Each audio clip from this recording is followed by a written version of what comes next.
Okay, so one of the most common things that you will be asked to do in a differential equation type problem in the AP Calculus exam is going to be how to calculate the particular solution, so particular solution, to an equation given some initial condition, so initial condition.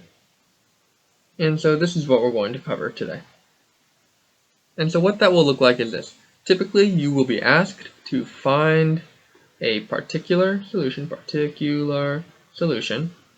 to a differential equation like y is equal to f of x, given an initial condition like f of 0 is equal to negative 2. And so if I were to label out the different parts of this equation, this is the initial condition, and we are asked to find a particular solution to this differential equation. So I'll label that DE. And so for those of you guys who are wondering what a particular solution is, what is this? We will post a separate video that describes what a particular solution is. And so you should probably watch that first before continuing on with this video. We'll link it below. And so the function that you'll be given is typically something like, let's say dy over dx is equal to x plus 1 over y, and you'll be given the initial condition f of 0 is equal to negative 2, and they'll ask you to find a particular solution. And so the important thing to know here, I'm going to write this out, is to show all steps for credit. And this is because these types of problems typically are worth 5 points, 5 out of the total 9 points of that FRQ.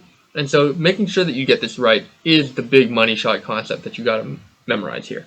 Okay, so let's just go ahead and get started with how do you find the particular solution. So we start with our differential equation, dy over dx is equal to x plus 1 over y. And so the first part, which is worth 1 point, is to separate variables. And we're going to do this using something called cross multiplying. And you may remember this from your algebra class. And so this would first be multiplying each side of the equation by y. So I'll multiply each side by y. And what I would get is y dy over dx is equal to x plus 1 because these two y's, they cancel out. And then I will multiply each side of the equation by dx. So I'll code dx and dx. And what that'll give me is y dy is equal to x plus 1 times dx. The next step, I'm going to scroll down here. The next step here, which is worth 1 point, is going to be to integrate. And so we can do that pretty easily. We just take the integral of both of these sides, and we'll end up with y squared over 2 plus a constant, which we'll call c1, is equal to x squared over 2 plus x plus another constant. We'll call that c2. And now the important thing is we don't want to have two constants just kind of lying around here, so we're going to combine them. And so I'm going to subtract c1 from this side and subtract c1 from this side, which will give me y squared over 2 is equal to x squared over 2 plus x plus c2 minus c1. And I'm just going to combine these two terms here to be one constant, which I'm just going to call c. And so now my equation looks like this. Y squared over 2 is equal to x squared over 2 plus x plus c. And this constant right here is worth another point, showing the constant. Great. So now we can use our initial condition to get our fourth point, which is to solve for c using our initial condition. And so plugging in our initial condition, which was, if you remember, I'll zoom out here just a bit. If you remember our initial condition up here, which was f of 0 is equal to negative 2, we can come down here, and if we say f of 0 is equal to negative 2, well, then that allows us to do a little bit of substitution here. We can take our negative 2 value and we can plug that into our y value, and our 0, and we can plug that into our x values, and then solve for c. And so that's what we're going to do. And what we are going to get is negative 2 squared over 2 is equal to 0 squared over 2 plus 0 plus c, which naturally tells us that c is equal to 2. So let's rewrite our equation and now solve for y. So I'm going to scroll down here and I'm going to say we have our y squared over 2, which is equal to x squared over 2 plus x plus 2. And all I did was I started with our original equation up here and I brought that down here. And I plugged in our value for c.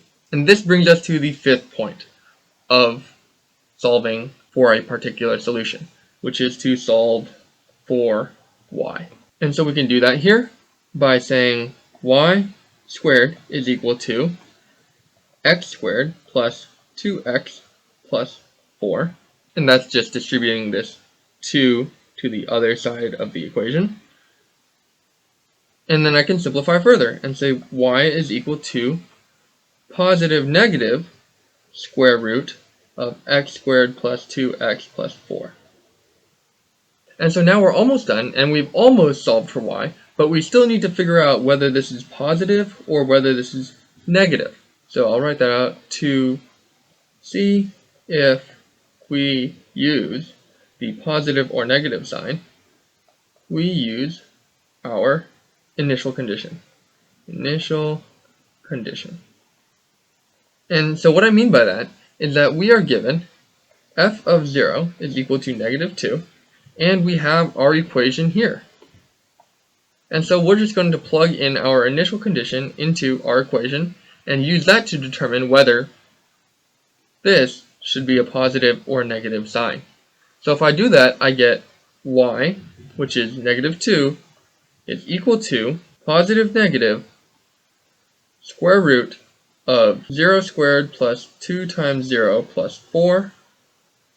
This, of course, simplifies to 2. And for this statement to be true, this negative 2 is equal to positive or negative 2, obviously we need to choose the negative sign. And so our final answer is going to be y is equal to negative square root x squared plus 2x plus 4. And this would be our particular solution.